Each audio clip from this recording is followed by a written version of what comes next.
Hey guys, welcome to all civil school. I hope you all are doing well. आप सभी अच्छे होंगे और आप एग्ज़ाम्स के लिए मेहनत कर रहे होंगे। देखो दोस्तों, हम ये परीक्षा मंथन की डिटेल समरी कर रहे हैं। जो वनडे एग्ज़ाम्स यानी कि जो यूपी पीसीएस, पीसीएस या बीपीएससी या कोई भी एसएससी या यूके उत्तराखंड पीसीएस हो सकता है, कोई भी स्टेट एग्ज़ाम हो सकते हैं, उसके लिए बहुत ज़्यादा इंपॉर्टेंट है। देखो यूपी पीसीएस ने दोस्तों, जैसा कि मैं देख रहा हूँ, इन्वायरमेंट और बायोडाइवर्सिटी का वेटेज बढ़ा दिया है, साइंस एंड टेक का वेटेज बढ़ा दिया है, यानी एग्ज़ाम का जो लेवल है थोड़ा सा अप कर दिया दोस्तों, थोड़ा नहीं बहुत ज़्यादा अप कर दिया। इसलिए हर चीज़ को डिटेल में जाना पढ़ना बहुत ज़रूरी हो गया है। परीक्षा मंथन में हम बहुत सारी चीज़ें डिटेल के साथ आपको बता रहे हैं जो एग्ज़ाम से रिलेटेड हैं।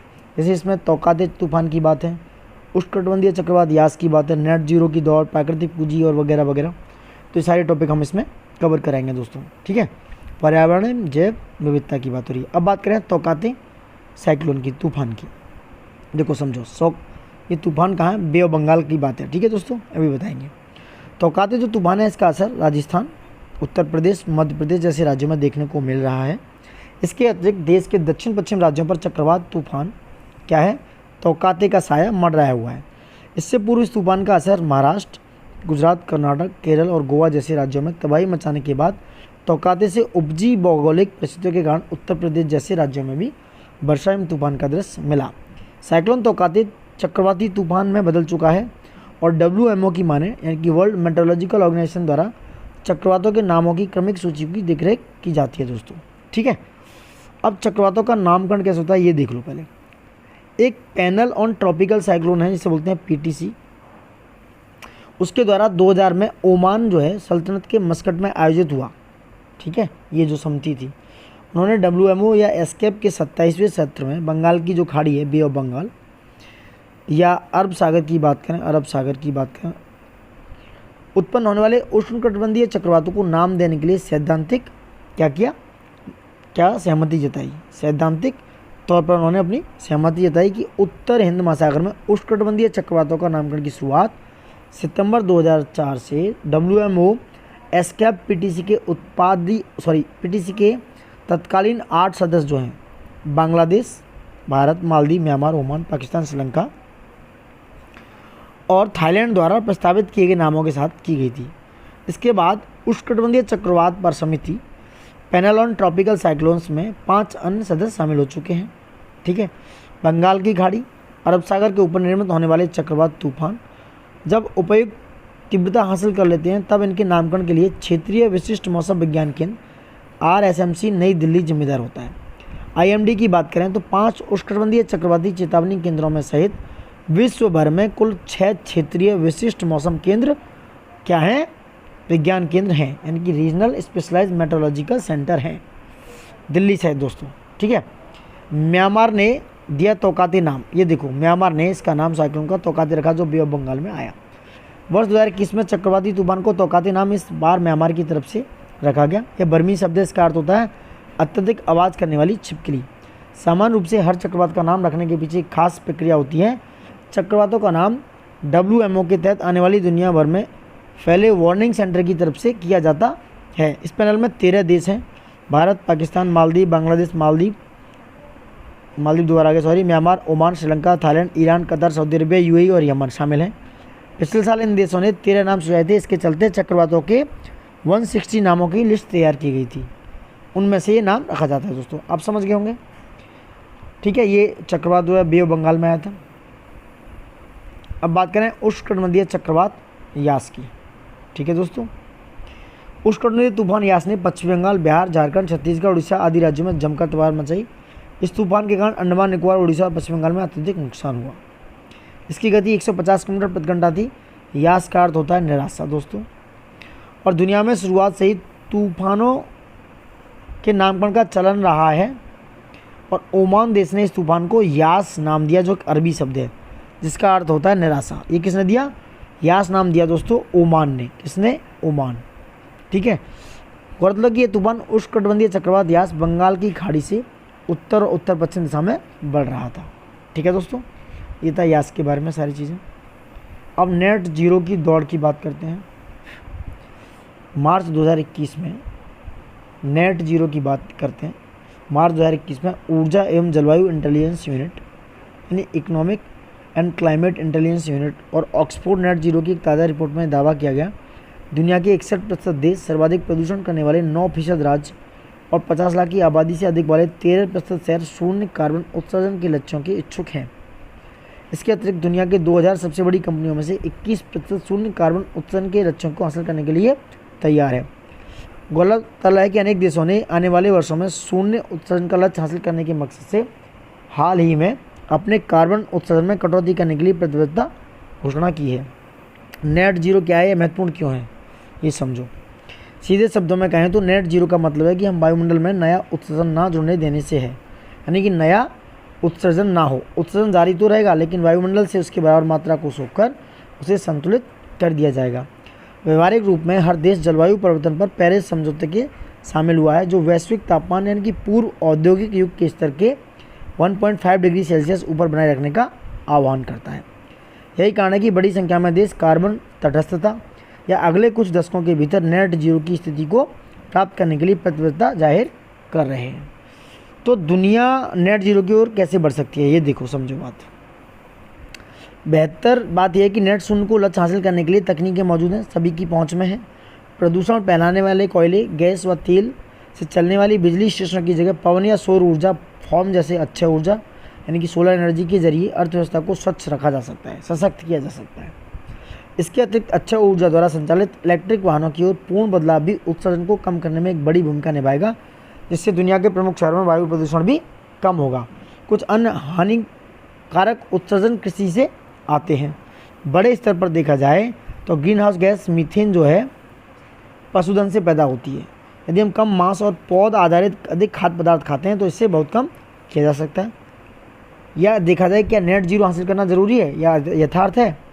हर देश, हर शहर, वित्तीय संस्थान और कंपनी 2050 तक नेट जीरो उत्सर्जन लाभ के लिए यथार्थवादी योजना अपनाए तो नेट जीरो की लक्ष्य हासिल किया जा सकता है। ये हानिकारक उत्सर्जन कम करने में राज्य सरकार ही मदद कर सकती हैं। दोस्तों, जलवायु कार्रवाई को बढ़ावा देने के लिए संयुक्त राष्ट्र का योगदान क्या है, ये भी समझो।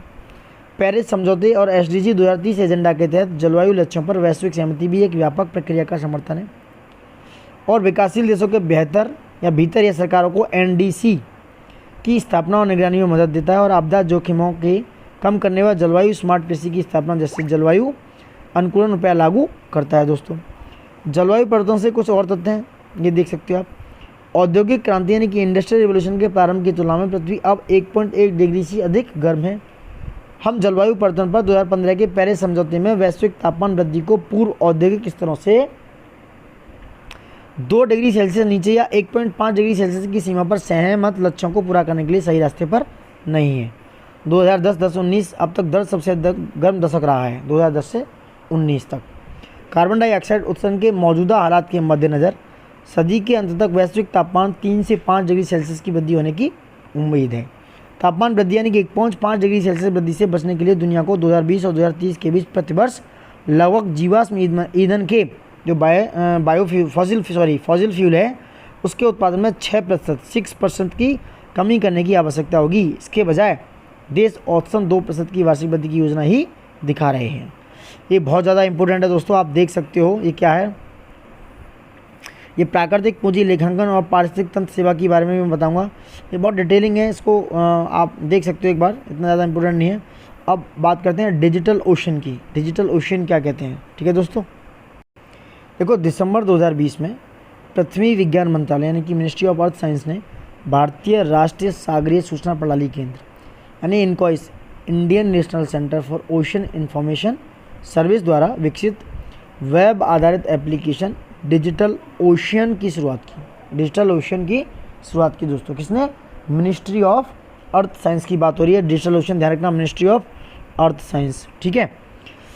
इसके विषय में महासागरीय आंकड़ों के प्रबंधन यानी कि ओशन डिजिटल मैनेजमेंट हेतु एक अपनी तरह का डिजिटल प्लेटफॉर्म है, जो ऐसा प्लेटफॉर्म है इसके जरिए एक स्थान पर सागर संबंधी आंकड़े उपलब्ध कराए जा सकते हैं। दोस्तों, ये भूस्थानिक प्रौद्योगिकी में हुई त्वरित प्रगति को अपनाते हुए विभिन्न प्रकार के सागरीय आंकड़ों को व्यवस्थित और प्रदर्शित करेगा और एक एप्लीकेशंस का एक समूह शामिल है जिसमें देखा गया 3D व 4D यानी कि टाइम एनिमेशन के साथ 3D विस्तार, डेटा एवं विजुअलाइजेशन और डेटा विश्लेषण हेतु एक ऑनलाइन संवादयुक्त वेब आधारित परिवेश उपलब्ध कराता है।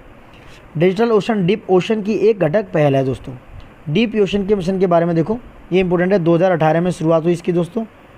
इसका उद्देश्य महासागरों की गहराई संबंधी तथ्यों का पता लगाना है। डीप ओशन मिशन का यह मिशन गहरे समुद्र में खनन यानी कि माइनिंग, समुद्री जलवायु परिवर्तन, सलाहकार सेवाओं, अंडर वाटर वाहनों और अंडर वाटर रोबोटिक्स से संबंधित तकनीक पर ध्यान केंद्रित करेगा।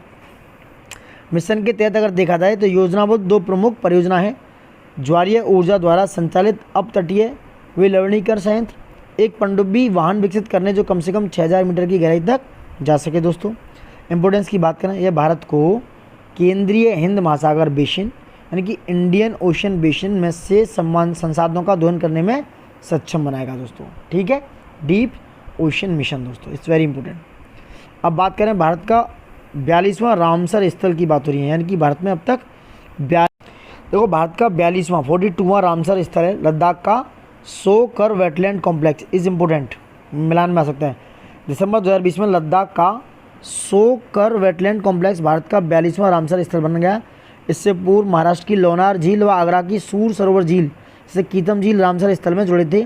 यह लद्दाख में दूसरी रामसर साइट है दोस्तों, ध्यान रखना, दूसरी रामसर साइट है। सोकर क्या है? सोकर बेसिन एक उच्च ऊंचाई वाले आर्द्र भूमि क्षेत्र में स्थित है। 2 मुख्य जल क्षेत्र स्टार्सपुक सो और सोकर शामिल हैं। कौन सा? स्टार्सपुक सो और सोकर। स्टार्सपुक सो दक्षिण में 438 हेक्टेयर की एक मीठे पानी की झील है। सोकर झील 1800 हेक्टेयर की एक अत्यधिक लवणीय झील है, सॉल्ट है इसमें बहुत ज़्यादा। बर्ड लाइफ इंटरनेशनल के अनुसार सोकर बेसिन एक A1 category important bird area है। यह मध्य एशिया यानी कि मिडिल एशिया फ्लाईवे में एक महत्वपूर्ण स्थान है। इसके अलावा यह स्थान भारत में ब्लैक नेक्ड क्रेंस का सबसे महत्वपूर्ण प्रजनन क्षेत्र है, सोकर वेटलैंड दोस्तों। इसे सोकर झील भी कहा जाता है। यह रूपसू पठार में स्थित है। किसमें? रूपसू पठार में स्थित है। एक उतार चढ़ाव वाले खारे पानी की झील है दोस्तों, सोकर झील। ठीक है। अब बात करते हैं डीप ओशन मिशन की। ये क्या है? ठीक है दोस्तों, डीप ओशन मिशन की बात कर रहे हैं। केंद्रीय बजट 2021-22 में डीप ओशन मिशन हेतु 4000 करोड़ रुपए का आवंटन किया गया। गौरतलब है कि इस मिशन की नोडल एजेंसी पृथ्वी विज्ञान मंत्रालय, मिनिस्ट्री ऑफ अर्थ साइंस होगा, जो कि क्या है? डीप ओशन मिशन की नोडल एजेंसी है दोस्तों। ठीक है। भारत सरकार द्वारा अगर बात करें महासागर के गहरे कोनों को पता लगाने यानी कि 8000 करोड़ रुपए की लागत से 5 वर्षों हेतु ये योजना तैयार की गई है। और इसमें पनडुब्बी वाहन विकसित करना जो बोर्ड पर 3 लोगों के साथ कम से कम 6000 मीटर की गहराई तक जा सकें। इस मिशन के द्वारा सागरों और महासागरों के जल के नीचे की दुनिया की खनिज, ऊर्जा, समुद्री विविधता की खोज करना, जानकारी प्राप्त करना वगैरह वगैरह इसके पार्ट है। मिशन के घटक देखें, इसमें प्रमुख घटक है अंडर वाटर रोबोटिक्स, मानवयुक्त सबमर्सिबल है। ये विभिन्न संसाधनों से जल, खनिज, ऊर्जा के सीबेड और गहरे पानी से दोनों में भारत की मदद करेगा। मिशन का मुख्य उद्देश्य पॉलीमेटेलिक नोड्यूल्स PMN का अन्वेषण एवं निष्कर्षण यानी कि इसका एक्सट्रैक्शन करना है। इसके द्वारा महासागरों में मुक्त मैंगनीज, निकिल, कोबाल्ट, कॉपर और आयरन हाइड्रोक्साइड जैसे खनिज होते हैं दोस्तों। पॉलीमेटेलिक नोड्यूल्स की बात हो रही है जिससे। ठीक है। अब बात करते हैं बेंजीन उत्सर्जन की। बेंजीन एमिशंस क्या है, ये इंपॉर्टेंट हो सकता है। देखो जून 2020 में राष्ट्रीय हरित न्यायाधिकरण यानी कि NGT ने केरल में वायु प्रदूषण का अध्ययन करने के लिए एक संयुक्त समिति का नियुक्त किया। मार्च 2021 में समिति ने अपनी रिपोर्ट सौंप दी दोस्तों। ठीक है। समिति की सिफारिश थी कि ईंधन स्टेशनों पर वेपर रिकवरी सिस्टम लगा दो। क्या? Vapour recovery system. डीजल चालित वाहनों में पार्टिकुलेट फिल्टर की रेट्रोफिटिंग होनी चाहिए। उत्सर्जन मानकों का पालन नहीं करने वाली औद्योगिक इकाइयों के खिलाफ कड़ी कार्रवाई हो। वहीं बैटरी चालित वाहनों को बढ़ावा देने और डीजल चालित पुराने वाहनों को चरणबद्ध तरीके से प्रतिबंधित करना और यातायात गलियारों के साथ हरित पट्टी का निर्माण करना इसकी मुख्य सिफारिश थी दोस्तों, जो NGT ने केरल में वायु प्रदूषण के अध्ययन पर बताई। अब बेंजीन क्या था? अंग्रेजी में इसको बेंजीन बोलते हैं। ये एक हाइड्रोकार्बन है दोस्तों, जिसका सूत्र होता है C6H6। कोयले के शुष्क आसवन से अलकतरा और अलकतरे के प्रवाजी आसवन से बेंजीन बड़ी मात्रा में तैयार होता है दोस्तों। प्रदीपन गैस से प्राप्त तेल से प्रसिद्ध वैज्ञानिक फैराडे ने 1825 में सर्वप्रथम बेंजीन प्राप्त किया था। ठीक है। बेंजीन प्रांगार और उद्जन का एक यौगिक यानी हाइड्रोकार्बन है। यह अपवर्तक द्रव्य है। इसका क्वथनांक 80 डिग्री सेंटीग्रेड और ठोस बनने का था 5.5 डिग्री सेंटीग्रेड और इसकी डेंसिटी यानी कि 0 डिग्री सेंटीग्रेड पर 0.899 है। इसकी गंध एरोमेटिक और स्वाद विशिष्ट होती है। जल में यह बड़ा अल्प विलेय, सुसभ में अधिक विलेय तथा ईथर और कार्बन डाइऑक्साइड में सब अनुपातों में विलेय है। विलायक के रूप में रबड़, गोंद, वसा, गंधक और रेजिन के घुलाने में प्रचुरता से प्रयुक्त होता है। बेंजीन में 6 कार्बन परमाणु और 6 हाइड्रोजन परमाणु होते हैं। इसका अणु सूत्र C6H6 है। इससे धुआं निकलता है। यह सक्रिय होता है दोस्तों। ठीक है, अब बात करते हैं राष्ट्रीय जलवायु भेद्यता आकलन report, national climate vulnerability assessment. अप्रैल 2021 में विज्ञान एवं प्रौद्योगिकी विभाग, department of science and technology द्वारा राष्ट्रीय जलवायु भेद्यता आकलन, national climate vulnerability assessment report जारी की गई। इस रिपोर्ट के माध्यम से वर्तमान जलवायु संबंधी जोखिमों और भेद्यता के प्रमुख चालकों के लिहाज से भारत की सबसे संवेदनशील राज्यों और जिलों की पहचान की गई। इसका शीर्षक था उभयनिष्ठ रूपरेखा के माध्यम से भारत में अनुकूल योजना तैयार करने हेतु जलवायु भेद्यता आकलन, यानी climate vulnerability assessment for adaptation planning in India using A common framework. Report के प्रमुख निष्कर्ष थे। रिपोर्ट में जलवायु परिवर्तन की दृष्टि से अत्यधिक संवेदनशील राज्यों के रूप में झारखंड, मिजोरम, उड़ीसा, छत्तीसगढ़, असम, बिहार, अरुणाचल प्रदेश और पश्चिम बंगाल को चिन्हित किया गया। अधिकांशतः देश के पूर्वी हिस्से में स्थिति इन राज्यों में अनुकूल संबंधी उपायों को प्राथमिकता देने की ज़रूरत है।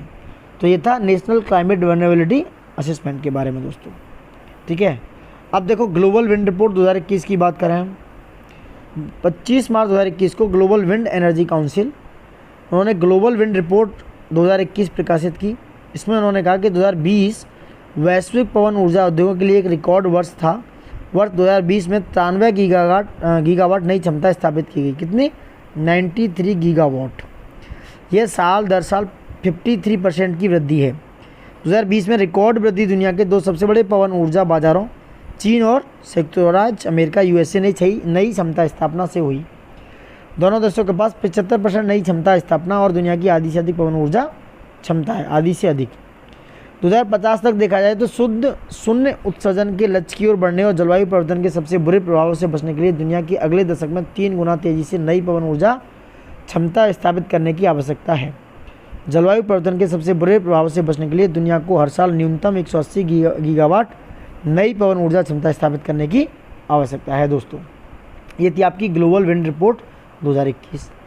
अब हम बात करते हैं विश्व वायु गुणवत्ता रिपोर्ट 2020 की दोस्तों। ठीक है, 16 मार्च 2021 को विश्व वायु गुणवत्ता प्रौद्योगिकी कंपनी जो IQ एयर द्वारा तैयार विश्व वायु गुणवत्ता रिपोर्ट यानी कि वर्ल्ड एयर क्वालिटी रिपोर्ट 2020 जारी की गई। वैश्विक शहरों की रैंकिंग 106 देशों में PM 2.5 डेटा पर आधारित है। नई दिल्ली दुनिया में सबसे प्रदूषित राजधानी शहर है। कौन सा? नई दिल्ली। हालांकि भारत ने 2020 में अपने औसत वार्षिक PM 2.5 पार्टिकुलेट मैटर के स्तर में 2019 की तुलना में सुधार किया है। 2020 में दुनिया भर के शीर्ष 30 सबसे प्रदूषित शहरों में से 22 शहरों के साथ सबसे प्रदूषित शहरों की रैंकिंग में सबसे ऊपर है। रिपोर्ट के अनुसार चीन के होतान शहर के बाद नंबर 1 पे कौन सा है? होतान। उसके बाद कौन सा है? गाजियाबाद। दुनिया का दूसरा सबसे प्रदूषित शहर है। होतान के बाद जो चीन का है होतान, उसके बाद गाजियाबाद दुनिया का दूसरा सबसे प्रदूषित शहर डिक्लेयर किया गया है दोस्तों। शीर्ष 10 प्रदूषित शहरों की सूची में 8 अन्य भारतीय शहर हैं। आप देख सकते हो। नंबर 1 है बुलंदशहर, तीसरे नंबर पर। इंपोर्टेंट है सीरख जलालपुर चौथे नंबर पर, रेवाड़ी 5वें, नोएडा 6, ग्रेटर नोएडा 7वें, कानपुर 8वें, लखनऊ 9वें और दिल्ली 10वें नंबर पर है। अगर बात की जाए तो टॉप 10 में विश्व वायु गुणवत्ता रिपोर्ट में तो गाजियाबाद दूसरा, बुलंदशहर तीसरा, नोएडा चौथा, नोएडा 6 नंबर पर है वैसे, और ग्रेटर नोएडा 7वें पर, कानपुर 8वें पर, लखनऊ 9वें और दिल्ली 10वें। टॉप 10 में से गाजियाबाद 1, बुलंदशहर 2 और नोएडा 3, ग्रेटर नोएडा 4 और लखनऊ 5 और कानपुर 6 जो सिटी हैं दोस्तों वो कहाँ से हैं? यूपी से। 6 सिटी यूपी से बिलोंग करते हैं, उत्तर प्रदेश से बिलोंग करते हैं दोस्तों। ठीक है, बहुत अच्छी बात है। हम भी यूपी से हैं। भारत में वायु प्रदूषण के मुख्य स्रोतों में देखा जाए तो परिवहन, खाना पकाने के लिए जैव ईंधन, बिजली उत्पादन, उद्योग निर्माण, अपशिष्ट दहन और समय समय पर कृषि अपशिष्टों का दहन है।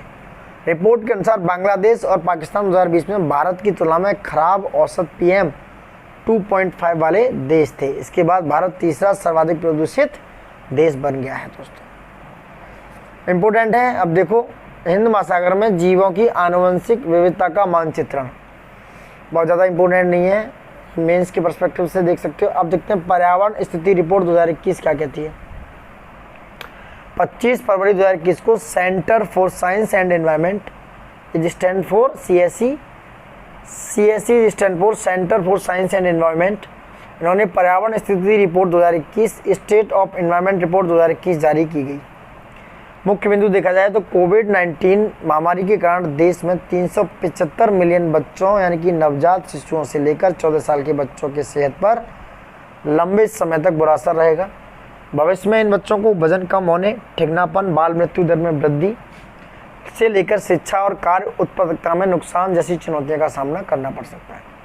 विश्व भर में 500 मिलियन से अधिक बच्चे स्कूल से बाहर हो चुके हैं, इनमें आधे से अधिक बच्चे भारत से हैं। कोविड-19 के प्रभाव के कारण दुनिया भर में 11.5 करोड़ अतिरिक्त लोग अत्यंत गरीबी में जीने के लिए मजबूर होंगे। इसमें अधिकांश जो है दक्षिण एशिया से हैं। कहाँ से हैं? साउथ एशिया से दोस्तों, साउथ एशिया। ठीक है। पर्यावरण की स्थिति देखा जाए तो 2009 और 18 के बीच में भारत की वायु, जल और भूमि अत्यधिक प्रदूषित हुई है। देश के 88 प्रमुख औद्योगिक समूहों में से 35 औद्योगिक समूहों में पर्यावरणीय गिरावट दर्ज की गई।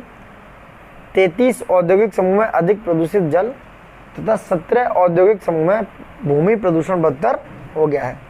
महाराष्ट्र में तारापुर सबसे प्रदूषित क्लस्टर के रूप में उभरा है दोस्तों। अब देखो, पूर्वोत्तर क्षेत्र के लिए जैविक मूल्य श्रृंखला विकास मिशन की बात हो रही है। ये देखो मौवी श्रीनार है, बहुत इंपॉर्टेंट तो नहीं है लेकिन देख सकते हो आप। ठीक है दोस्तों।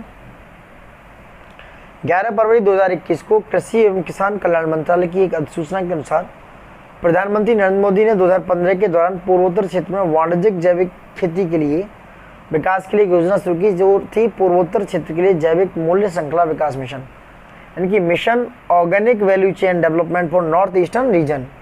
इसमें 134 करोड़ रुपए के औसत वार्षिक आवंटन के साथ शुरू हुई। पिछले 5 वर्षों में इसमें अब तक 74,880 हेक्टेयर क्षेत्र को कवर किया।